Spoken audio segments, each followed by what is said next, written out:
जय श्री कृष्णा। आइए आज ड्राई फ्रूट्स के लड्डू और चूरमा बनाना सीखते हैं। इसके लिए हमने आधा किलो काजू लिए जिसको अच्छे से धो के सुखा लिया है। आधा किलो ही हमने मूंग की दाल ली है जिसको हमने अच्छे से धो के सुखा लिया था।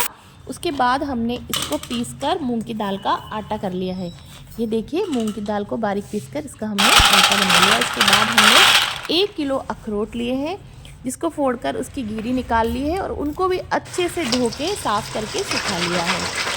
साफ़ कपड़े पर हमने इसको सुखा लिया है। ये देखिए सूखने के बाद इसके बाद हमने आधा किलो किशमिश ली है जिसको भी हमने धूल मिट्टी निकालने के लिए अच्छे से धो लिया है और धो के साफ़ कपड़े पर इसको भी सुखाकर तैयार कर लिया है।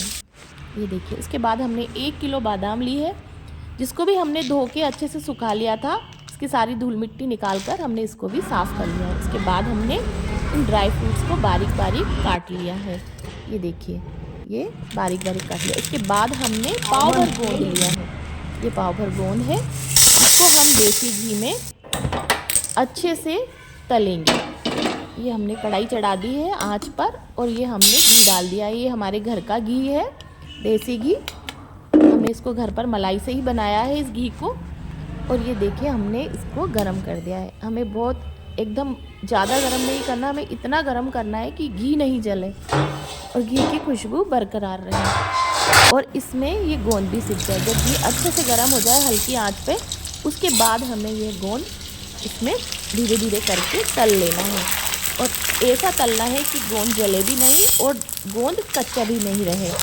ये देखिए हम इसको धीरे धीरे से गोंद को तल लेंगे। सारे ड्राई फ्रूट्स धो के साफ़ करने का हमारा यही मतलब है कि अगर ड्राई फ्रूट्स में मिट्टी जम रही हो तो वो सारी मिट्टी निकल जाए। आप सोचेंगे कि ये सब चीज़ें धो रहे हैं, लेकिन हमारी आदत है हम धोकर ही काम में लेते हैं। अब ये जो बाकी बचा हुआ ये था अपना गोंद, इसको भी अपन अच्छे से तल लेंगे।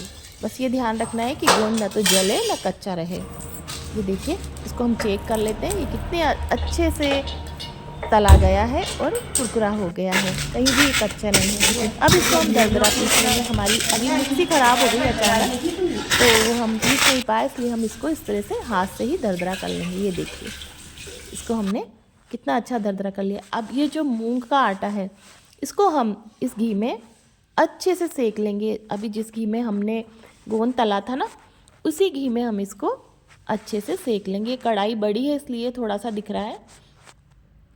इस घी को हम अपने हिसाब से काम में लेते रहेंगे। करीब 1.25 किलो घी इसमें लगेगा। 1.25 किलो से ज़्यादा भी लग सकता है, पर 1.25 किलो हमने मान के चल रहे हैं। अब इसको हल्की हल्की आंच में इस आटे को सेकना है। हमें तेज़ आंच नहीं रखनी वरना ये जल जाएगा तो इसकी खुशबू ख़राब हो जाएगी। हमें इसको बहुत स्वादिष्ट बनाना है, इसलिए हमने देखिए इसका कलर चेंज हो गया है, कितना अच्छे से सिक गया है ये। इसको कच्चा नहीं रखना। अब जो ड्राई फ्रूट्स हमने काट के रखे हुए हैं, धो के सुखा के काट के, ये देखिए हमने ड्राई फ्रूट्स रखे हुए हैं। अब इन ड्राई फ्रूट्स को धीरे धीरे, ये काजू है कटी हुई, इसको हम इस अच्छे से सिके हुए मूंग की दाल के आटे में मिक्स करेंगे। ये देखिए ये खोपरे का बूरा है, ये खोपरे का बूरा भी डाल रहे हैं हम।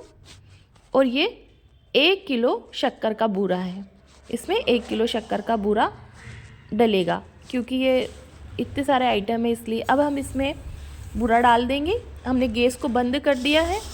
उसके बाद हम ये गोंद है जो हमने दरदरा कर लिया था इसको डाल देंगे।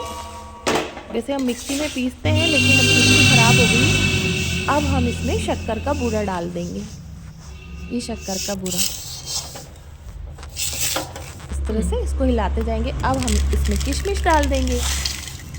ये ड्राई फ्रूट्स आप अपनी इच्छा अनुसार ले सकते हैं, कम ज़्यादा जितना भी आप पसंद करते हैं।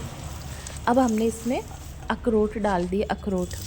अब हम इसमें काजू के टुकड़े डाल देंगे जो हमने काट के मिश्रण तैयार रख रखा है।